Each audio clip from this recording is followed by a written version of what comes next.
Hello students, हम लोग electricity chapter start कर चुके हैं और इलेक्ट्रिसिटी चैप्टर में जो लास्ट क्लास में हमारा टॉपिक चल रहा था इट वाज इलेक्ट्रिक करंट। तो इलेक्ट्रिक करंट को ही हमें कुछ और समझना बाकी है, तो हम इलेक्ट्रिक करंट दोबारा से कंटिन्यू करते हैं, देखिएगा ध्यान से। तो जो हमारा टॉपिक था वो था इलेक्ट्रिक करंट और इलेक्ट्रिक करंट की डेफिनेशन हम लोगों ने लास्ट क्लास में लिख ली थी। मैं दोबारा यहाँ पर लिखने जा रही हूँ, देखिएगा definition. This electric current is defined, it is defined as the flow of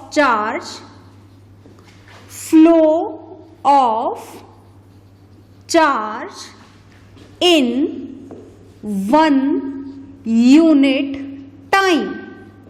ये हमने इसकी डेफिनेशन लिखी थी, flow of charge in 1 unit time, और it can also be defined as the rate of flowing charge, speed of flowing charge. Is it okay? और हमने जाना था कि इस इलेक्ट्रिक करंट के फ्लो के लिए जो हमने यहाँ पर ये मेटल रॉड यूज करी थी, याद है ना आपको कि ये जो मेटल रॉड होती है, किसी भी मेटल की बनी हुई हो, almost all the metals are the good conductor of electricity. तो क्या कारण है ये सारे मेटल्स के गुड कंडक्टर होने का?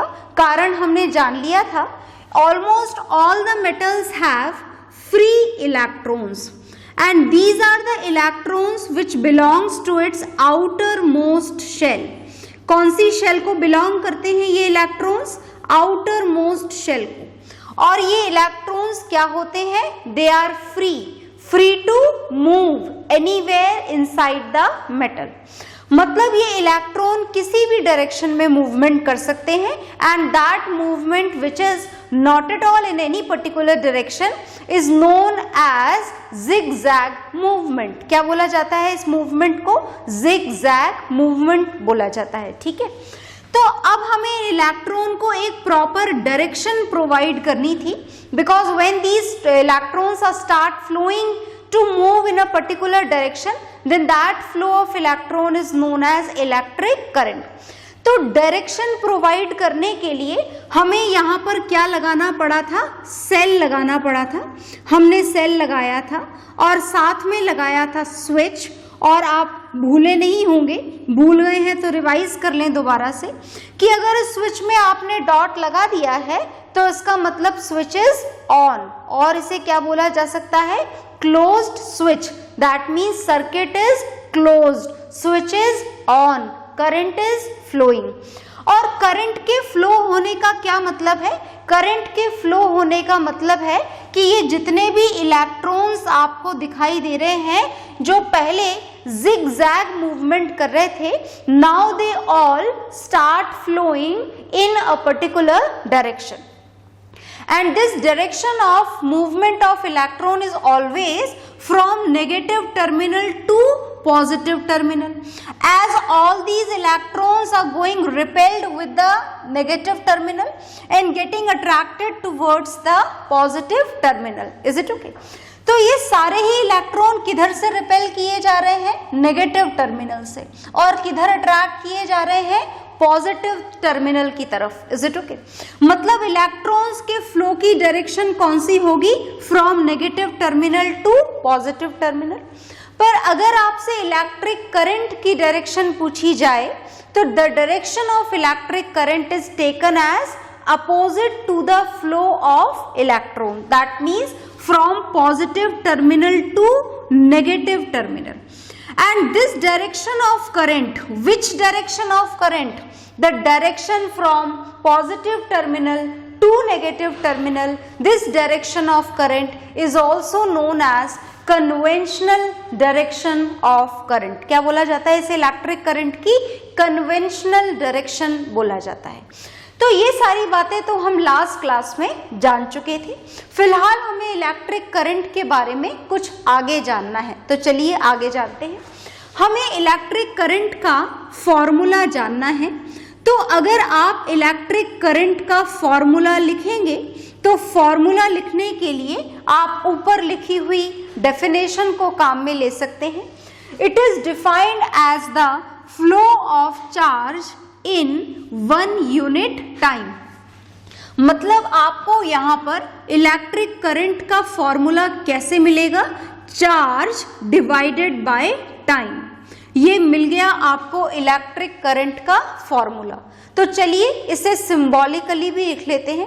इलेक्ट्रिक करंट का सिंबल होता है I, कैपिटल I से हम इस इलेक्ट्रिक करंट को डिनोट करेंगे। ओके, और चार्ज को हम डिनोट करने जा रहे हैं Q से, ये सिंबल हम पहले ही जान चुके हैं। और टाइम को हम डिनोट करेंगे स्मॉल t से। तो इलेक्ट्रिक करंट का यहाँ पर फॉर्मूला मिल गया हमें, चार्ज अपॉन टाइम। ओके, तो चलिए इसकी SI यूनिट भी कैलकुलेट कर लेते हैं। ये चार्ज है और चार्ज की SI यूनिट क्या होती है?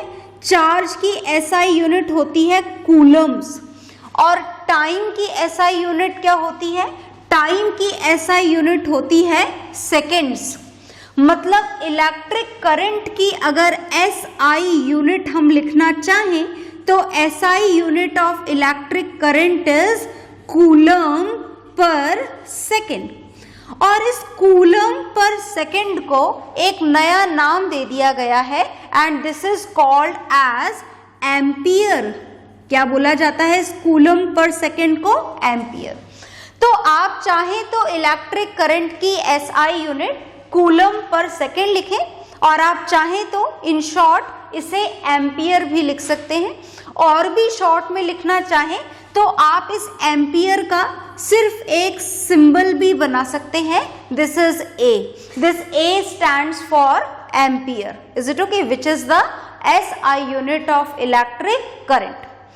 तो हमें यहाँ पर इलेक्ट्रिक करंट के बारे में कुछ और इंफॉर्मेशन मिली, पर अभी भी कुछ और बातें जानना भी बाकी है। यहाँ पर देखिएगा ध्यान से। अब हमें इलेक्ट्रिक करंट के बारे में क्या जानना है, इसको नोट डाउन करिएगा, फिर हम आगे की बातें जानेंगे। नोट डाउन सब करिएगा, हालांकि सब कुछ आपके नोट्स में लिखा हुआ है, but then also you have to write it once in your science registers. Okay, तो इस इलेक्ट्रिक करंट के बारे में और क्या जानना बाकी रहा, बहुत ध्यान से सुनिएगा, क्योंकि ये जो फैक्टर मैं आपको बताने जा रही हूँ दिस इज वेरी इंपॉर्टेंट।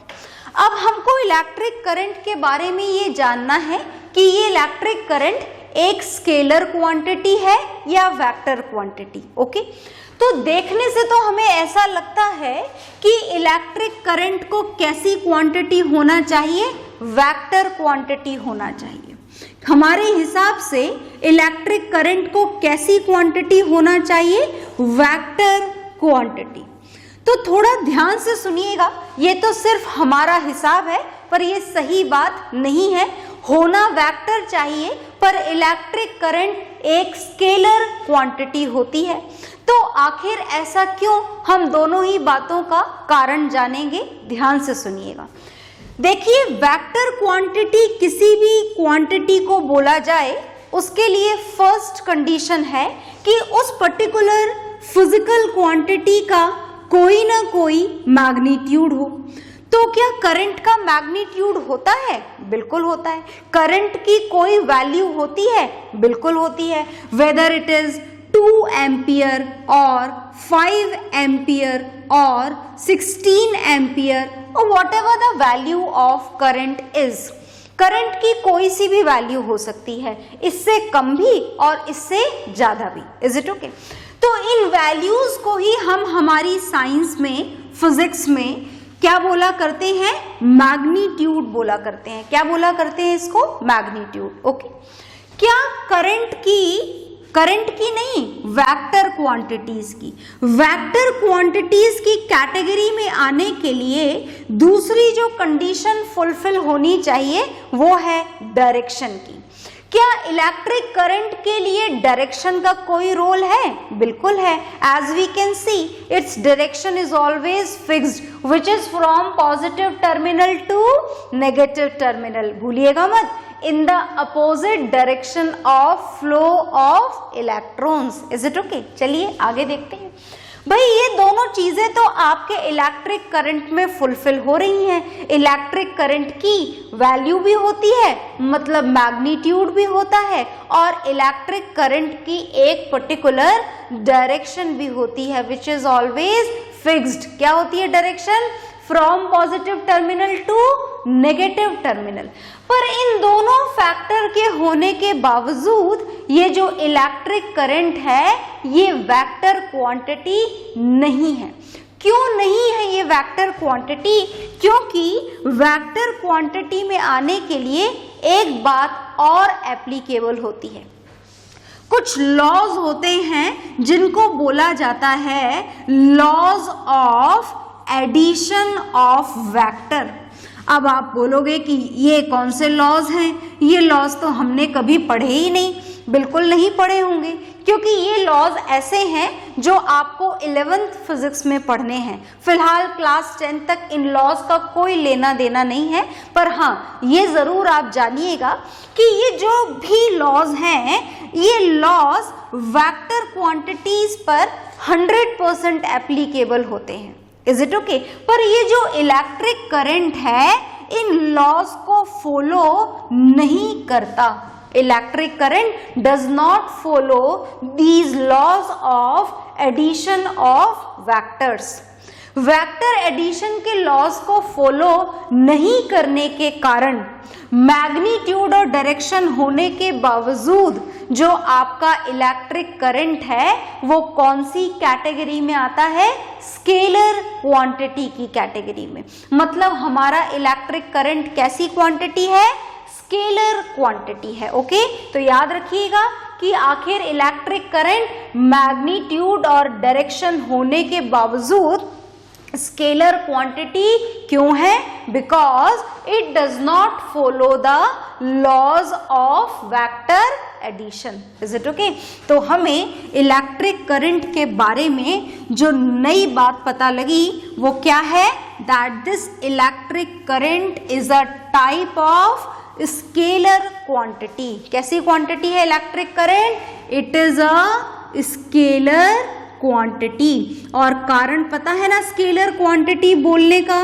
क्यों बोल रहे हैं हम स्केलर क्वांटिटी? डायरेक्शन नहीं है क्या इसमें? डायरेक्शन तो है, फिर भी स्केलर क्वांटिटी क्यों है ये? बिकॉज याद रखिएगा it does not follow the laws of vector addition. ठीक है, तो ये हमने पढ़ा इलेक्ट्रिक करंट। इलेक्ट्रिक करंट के बारे में फिलहाल आप इतना ही जानेंगे, और जो भी बातें और आपके काम में आएंगी वो हम रिक्वायरमेंट के अकॉर्डिंग पढ़ते जाएंगे। फिलहाल जो हमें पढ़ना है वो हमें कुछ नए छोटे छोटे से टॉपिक कवर करने हैं। देखिएगा ध्यान से। अब हमको कौन से टॉपिक कवर करने हैं बहुत ध्यान से सुनिएगा। ये जो टॉपिक मैं अब आपको पढ़ाने जा रही हूँ ये आपने जूनियर क्लासेस में बिल्कुल भी नहीं पढ़े हैं, तो बहुत ध्यान से सुनना। ठीक है, इन टॉपिक को स्टार्ट करने से पहले मैं आपको एक बेसिक इंट्रोडक्शन देना चाहती हूँ। किसका? This basic introduction is of electric field. आपको ये एक नई टर्म समझनी है, इलेक्ट्रिक फील्ड। बहुत ध्यान से सुनना। ये वीडियो जो आपके पास में आज आया है this is very conceptual, very important. बहुत सुनना, और लगे ज़रूरत आपको तो एक बार और सुनना, 2 बार सुनना, है ना, पर बहुत ध्यान से सुनना। जब तक समझ में ना आ जाए। ठीक है, इलेक्ट्रिक फील्ड हम समझने जा रहे हैं। बहुत ज़्यादा लंबी चौड़ी डेफिनेशन आपको इसकी नहीं समझनी है, बस थोड़ा सा मतलब समझना है। देखिए, जैसे मैंने इस बोर्ड पर ला करके ये पॉजिटिव चार्ज रख दिया है, what ever the value of this positive charge is, आपको ये नहीं जानना कि ये कितने कूलम का पॉजिटिव चार्ज है, आपको बस ये जानना है कि ये पॉजिटिव चार्ज है। Is it okay? तो क्या आपको ऐसा लगता है कि इसके आसपास एक पर्टिकुलर एरिया होगा जिस एरिया में इस पॉजिटिव चार्ज का इफेक्ट रहेगा? ऐसा होना चाहिए या नहीं होना चाहिए? बिल्कुल ऐसा होना चाहिए। Is it okay? तो हम ये कह सकते हैं कि what ever the position of a positive और नेगेटिव चार्ज इज, कोई सी भी पोजीशन हो, पॉजिटिव चार्ज के बारे में बात कर रहे हैं हम फिलहाल, तो कुछ कारण है। तो what ever the position of positive charge is, मैंने फिलहाल यहाँ पर बोर्ड पर रखा है। आपकी मर्जी हो तो आप अपने हाथ में इमेजिन कर लेना, आपकी मर्जी हो तो रूम के सेंटर में इमेजिन कर लेना। What ever the position of this positive charge is, जो भी इस पॉजिटिव चार्ज की पोजीशन होगी, इसके आसपास एक पर्टिकुलर एरिया ऐसा होगा जिस एरिया में इस पॉजिटिव चार्ज का क्या रहेगा? इफेक्ट रहेगा। मतलब अगर इस पूरे एरिया के अंदर, इसके इस अफेक्टेड एरिया में अगर आप कोई नेगेटिव चार्ज लेकर आए तो ये पॉजिटिव चार्ज इस नेगेटिव चार्ज पर क्या लगाएगा? Force of attraction. और अगर इस एरिया के अंदर हम कोई पॉजिटिव चार्ज लेकर के आए तो ये पॉजिटिव चार्ज इस पॉजिटिव चार्ज पर क्या लगाएगा? Force of repulsion. ऐसा होना चाहिए? बिल्कुल होना चाहिए। And this particular area around this charge in which it produces its effect is known as electric field. इस रीजन को क्या बोला जाता है? जहां तक इस पॉजिटिव चार्ज का इफेक्ट है उस रीजन को क्या बोला जाएगा?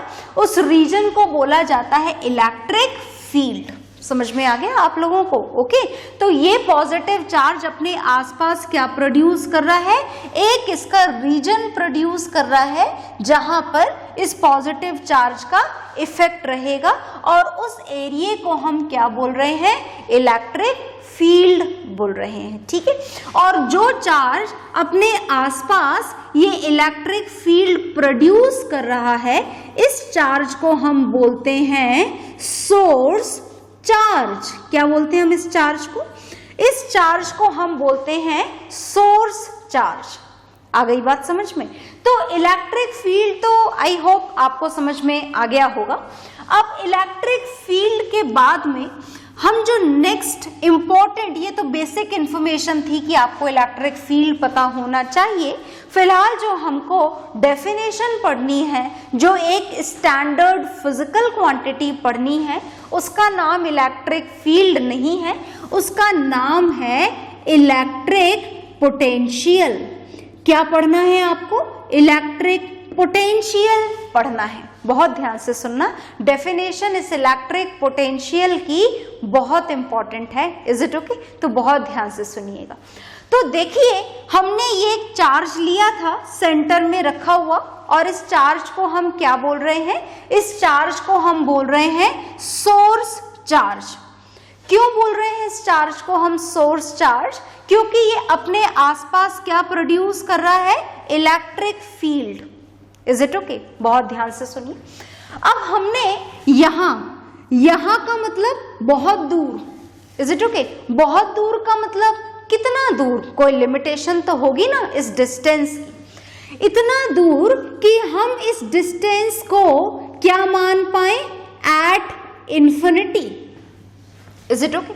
हमने बहुत दूर एक छोटा सा बिल्कुल नेग्लिजिबल वैल्यू का क्या इमेजिन कर रखा है? एक positive charge. Is it okay? तो हमने यहां पर इन्फिनिटी पर क्या अज्यूम करा है? इन्फिनिटी पर हमने एक पॉजिटिव चार्ज अज्यूम करा है। और इस पॉजिटिव चार्ज की खास बात क्या है? ये पॉजिटिव चार्ज की खास बात ये है, पहली खास बात तो ये है कि ये इन्फिनिटी पर प्रेजेंट है, और दूसरी खास बात ये है कि ये जो पॉजिटिव चार्ज आपने लिया है, दिस इज नेग्लिजिबली स्मॉल। बहुत छोटा चार्ज लिया है आपने। Is it okay? Vanishingly small, बहुत ही छोटा सा, बिल्कुल ना के बराबर जिसका इफेक्ट हो, इतना छोटा सा चार्ज हमने लिया है।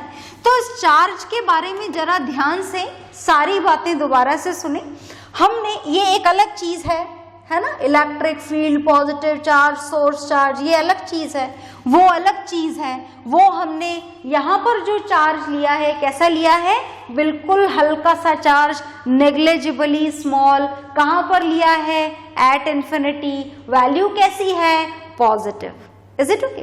पर क्या हमें यहाँ पर चार्ज समझना है? नहीं, हम तो यहाँ कुछ और ही समझने जा रहे हैं। हमें तो यहाँ ये फिजिकल क्वांटिटी समझनी है, which is electrical potential, electric potential. Is it okay? तो चलिए समझने की कोशिश करते हैं इस इलेक्ट्रिक पोटेंशियल को। बहुत ध्यान से सुनना, डेफिनेशन थियोरेटिकली बड़ी अलग है।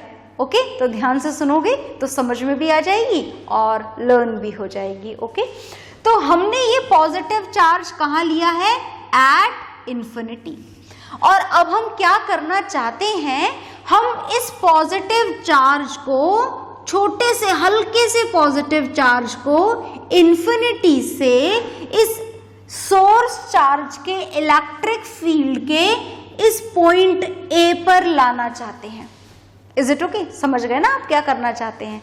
इंफिनिटी से हम इस चार्ज को इस इलेक्ट्रिक फील्ड के इस पॉइंट पर लाना चाहते हैं। Is it okay? तो देखो, सुनो जरा ध्यान से, इंफिनिटी से इस इलेक्ट्रिक फील्ड के बाहर तक तो ये चार्ज बड़ी आसानी से आप ला सकते हैं, क्योंकि इसे कोई रिपेल ही नहीं कर रहा। पर जैसे ही आप इस इलेक्ट्रिक फील्ड में इस चार्ज को एंटर करवाएंगे, इस आपके छोटे से नेग्लिजिबली स्मॉल पॉजिटिव चार्ज पर ये बड़ा सा सोर्स चार्ज क्या लगाना शुरू कर देगा, फोर्स ऑफ रिपल्शन।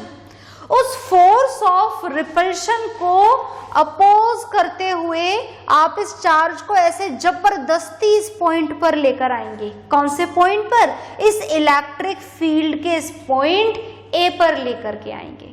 आ गई बात समझ में? Is it okay? तो क्या ऐसा करने के लिए आपको कोई वर्क करना पड़ेगा? बिल्कुल करना पड़ेगा।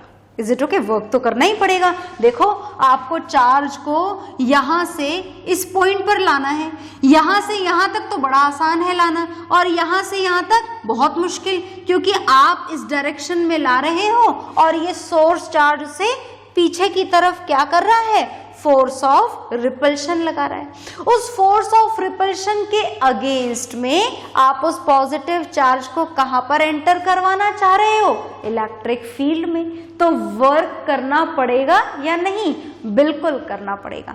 And what ever the work which is required to be done, that work done, that required work is known as electric potential। इसी वर्क डन को हम क्या बोलते हैं, इलेक्ट्रिक पोटेंशियल। तो आप वीडियो को पॉज करें और अपने नोट्स खोल करके जरा डेफिनेशन पढ़ें। मैं बोल रही हूं दोबारा से और आप उसमें से भी मैच करिएगा, यहाँ फिगर में भी देखिएगा और समझने की कोशिश करिएगा। दोबारा सुनिए, ध्यान से सुनिए। What is the definition of electric potential? Electric potential is defined as the work done in bringing this unit test positive charge from infinity to a point of electric field। Is it okay? इस छोटे से unit test positive charge को, unit value वाले charge को आपको infinity से इस point पर लाने में जो वर्क करना पड़ेगा, that work required is known as electric potential. आ गई बात समझ में? तो ये तो हमने समझा इलेक्ट्रिक पोटेंशियल। अब हमको जो समझनी है इस इलेक्ट्रिक पोटेंशियल से ही रिलेटेड एक टर्म, वो थोड़ी ज़्यादा इम्पॉर्टेंट है, ज़्यादा काम में लेनी है, पर कॉन्सेप्ट यही है सारे के सारे, पर हमें डेफिनेशन लिखनी है, इसीलिए फिगर हम थोड़ा सा छोटा बना देते हैं ताकि हम बोर्ड पर डेफिनेशंस को लिख पाएं। तो ध्यान से सुनिएगा कैसे लिखेंगे हम डेफिनेशन बोर्ड पर। हमें जो नेक्स्ट फिजिकल क्वांटिटी पढ़नी है, ध्यान से देखिए, this next physical quantity is potential difference. क्या है ये next physical quantity? Potential difference. बहुत ध्यान से सुनना, ये पूरे चैप्टर में काम आएगी बार बार। Is it okay? Even in the numericals, in the theoretical question, each and everywhere, सब जगह काम में आएगी, तो बहुत ध्यान से सुनिएगा। दोबारा से कंडीशन सारी सेम है।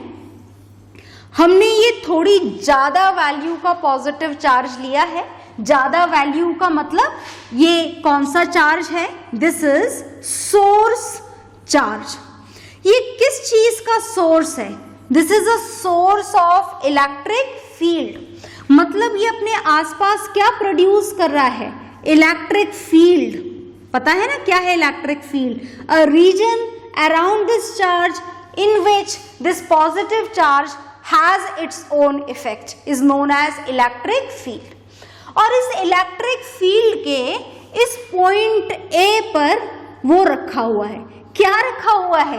This is a unit test positive charge which is vanishingly small, negligibly small, बिल्कुल हल्का सा, छोटा सा यूनिट वैल्यू का चार्ज इस इलेक्ट्रिक फील्ड के कौन से पॉइंट पर रखा हुआ है? पॉइंट A पर रखा हुआ है। आ गई बात समझ में? ठीक है। अब ये जो पॉइंट A पर आपने चार्ज रखा है, आप क्या करना चाहते हो? आप इसे पॉइंट A से इस पॉइंट B पर शिफ्ट करना चाहते हो, यहां पर। Is it okay? समझ में आ गया ना क्या करना है? पॉइंट A से चार्ज को पॉइंट B पर शिफ्ट करना चाहते हो आप। तो क्या आपको दोबारा से वर्क करना पड़ेगा? बिल्कुल करना पड़ेगा। आप इस सोर्स चार्ज से पहले दूर थे और अब उसके और पास आना चाहते हो। जितना सोर्स चार्ज के पास जाओगे उतना ज्यादा फोर्स ऑफ रिपल्शन लगेगा, और जितना फोर्स ऑफ रिपल्शन लगेगा उतना ही ज्यादा आपको काम करना पड़ेगा। Is it okay? And in this case whatever the work is done, work has to be done, is known as potential difference. अगर चार्ज को इंफिनिटी से इस पॉइंट पर लाया जाए तो वर्क डन को क्या बोला जाता है? Electric potential. अगर उसी चार्ज को इस इलेक्ट्रिक फील्ड के ही एक पॉइंट से दूसरे पॉइंट पर लाया जाए तो वर्क डन को क्या बोला जाता है?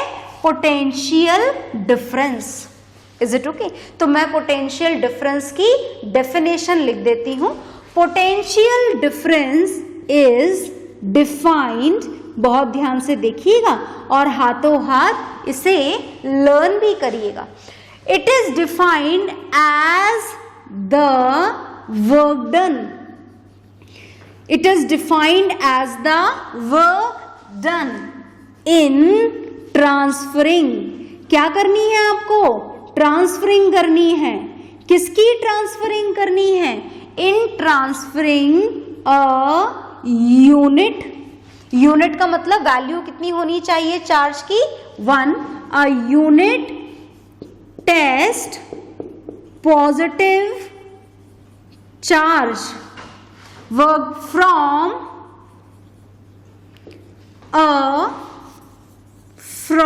a point of electric field to another, from a point of electric field to another point. Is it okay? क्या आपको डेफिनेशन समझ में आ गई?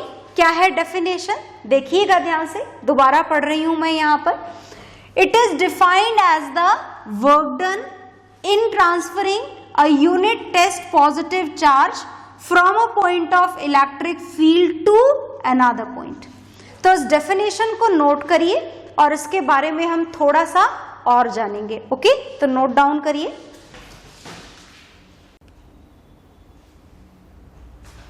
तो डेफिनेशन आपने नोट डाउन कर ली होगी। अब हमें इस पोटेंशियल डिफरेंस का इस डेफिनेशन से ही फॉर्मूला लिखना है। तो चलिए फॉर्मूला लिखते हैं। It is defined as the work done in transferring a unit test positive charge. मतलब इलेक्ट्रिक पोटेंशियल का फॉर्मूला हम लिखने जा रहे हैं। देखिएगा ध्यान से, इलेक्ट्रिक पोटेंशियल का फॉर्मूला कैसे लिखा जाएगा? इलेक्ट्रिक पोटेंशियल का, अब ये सब हटा रही हूं मैं यहां से, आपने नोट डाउन कर लिया होगा। Electric potential is equal to work done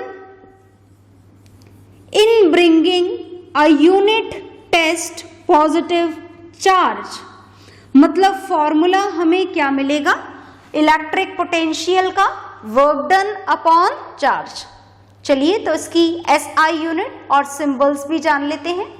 electric potential is denoted by the symbol V, capital V, okay. Work done is denoted by the symbol W and charge is denoted by the symbol Q। तो electric potential का formula हमें मिल गया V is equal to W upon Q। SI unit भी जान लेते हैं। Work done की SI यूनिट हमने क्लास 9th में पढ़ी थी, याद है तो बढ़िया, नहीं है तो अब कर लीजिए। वर्क डन की SI यूनिट क्या होती है जूल, और चार्ज की SI यूनिट क्या होती है, चार्ज की SI यूनिट होती है Coulomb's. Is it okay? And this joule per coulomb can also be written as volt. तो मतलब इलेक्ट्रिक पोटेंशियल की भी आपको दो SI यूनिट मिल गई। Its SI unit can be written as joule per coulomb, और in short it can be written as volt, and even volt is also having a particular symbol of it, and this is V। तो कहीं पर V आपको लिखा हुआ दिख जाए तो आप समझ जाइएगा this is for volts. Is it okay? तो ये हमने जाना इलेक्ट्रिक पोटेंशियल का फॉर्मूला, इसकी SI यूनिट, और अब आपको ये भी जानना है कि ये कैसी क्वांटिटी है, स्केलर या वेक्टर। तो ये बात आपको याद रखनी है, as it is a type of work done, so which type of quantity this is, this electric potential is a type of scalar quantity। कैसी क्वांटिटी है ये, स्केलर क्वांटिटी है। अब एक काम जो आपको और जानना है, ये डेफिनेशन तो आप नोट डाउन कर ही चुके हैं, अब एक नई चीज मैं आपको सिखाने जा रही हूं, बहुत ध्यान से देखिएगा। और क्या है ये नई चीज, this is related with the same formula which is here in front of you, इसी से रिलेटेड है, देखिएगा ध्यान से। हमें यहाँ पर एग्जाम्स में डेफिनेशंस पूछी जाती हैं इलेक्ट्रिक पोटेंशियल की, पोटेंशियल डिफरेंस की। ये डेफिनेशन तो आप लर्न कर ही लेते हैं, लिख ही देंगे आप डेफिनेटली, पर डेफिनेशन हमसे कभी कभी कैसे पूछी जाती है देखिएगा। ये हमसे पूछते हैं डिफाइन 1 वोल्ट। 1 वोल्ट की डेफिनेशन अगर आपसे पूछी जाए, 1 वोल्ट दिख रहा है ना आपको, ये रहा फॉर्मूला। 1 वोल्ट की डेफिनेशन का मतलब ये यहाँ पर पोटेंशियल डिफरेंस की वैल्यू इन्होंने हमको प्रोवाइड कर दी। कितनी प्रोवाइड कर दी, 1 वोल्ट। और बात अगर 1 वोल्ट की जाए तो वर्क डन कितना होना चाहिए, 1 जूल, और चार्ज कितना ट्रांसफर होना चाहिए, 1 कूलम। अगर आप इन तीनों चीजों को आपस में किसी डेफिनेशन के थ्रू परफेक्टली कंबाइन कर सको, then you will get the definition of 1 volt. तो कैसे हम इसे कंबाइन करेंगे, यही आर्ट है फिजिक्स की जो आपको सीखनी होगी। देखिएगा ध्यान से, अगर हम दोबारा से हमारा सोर्स चार्ज लें तो ये अपने आसपास क्या प्रोड्यूस करेगा, ये अपने आसपास इलेक्ट्रिक फील्ड प्रोड्यूस करेगा। और हमने यहां पर पॉइंट ए पर क्या ले रखा है, चार्ज। कितने कूलम्स का चार्ज ले रखा है, 1 कूलम का charge according to this condition, okay. और हम इसे इस पॉइंट ए से इस पॉइंट बी पर क्या करना चाहते हैं, ट्रांसफर। वर्क करना पड़ेगा बिल्कुल, क्योंकि आप उसे पॉजिटिव चार्ज के पास ले जाना चाह रहे हो। ये पॉजिटिव चार्ज आपके इस 1 कूलम वाले पॉजिटिव चार्ज पर क्या लगाएगा, फोर्स ऑफ रिपल्शन। तो मान लीजिए कि आपको इस 1 कूलम के चार्ज को इस पॉइंट पर शिफ्ट करने के लिए जो वर्क डन करना पड़ा, लेट इट बी 1 जूल। हमने मान लिया कितना वर्क करना पड़ा, 1 joule. In that condition, the potential difference between these two points is said to be 1 volt. तो इस तरीके से इन तीनों चीजों को कनेक्ट करके आपको डेफिनेशन लिखनी होती है। तो मैं लिखने जा रही हूं डेफिनेशन, आप भी नोट डाउन करिएगा। हम 1 वोल्ट की डेफिनेशन लिखने जा रहे हैं। तो डेफिनेशन हम यहां पर लिखने जा रहे हैं 1 वोल्ट की। According to this, if 1 joule of work is done, if 1 joule of work is done, okay, कितना काम करना पड़ रहा है आपको, 1 जूल का। किस चीज के लिए करना पड़ रहा है ये काम? if 1 joule of work is done in transferring a charge कितना है आपके पास में, चार्ज ऑफ 1 कूलम। तो ये 1 कूलम का चार्ज है, इसे A पॉइंट से B पॉइंट पर शिफ्ट करने में अगर हमें 1 जूल वर्क करना पड़े, in that condition the potential difference between these 2 points is said to be 1 volt. तो हम डेफिनेशन लिख रहे हैं, इसको यहां से मैं हटा देती हूं ताकि आप डेफिनेशन को क्लियरली देखें। देखिएगा ध्यान से, हम कंप्लीट करते हैं हमारी definition. If 1 joule of work is done in transferring a charge of 1 coulomb from 1 point कहां पर प्रेजेंट है, इलेक्ट्रिक फील्ड का एक पॉइंट है ये, from 1 point of electric field to another. In that condition, the potential difference between those 2 points is said to be 1 volt. Okay?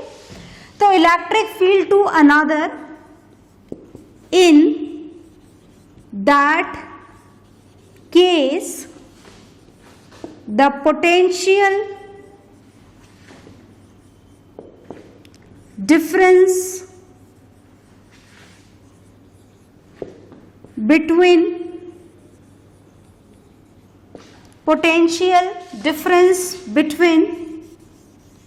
those 2 points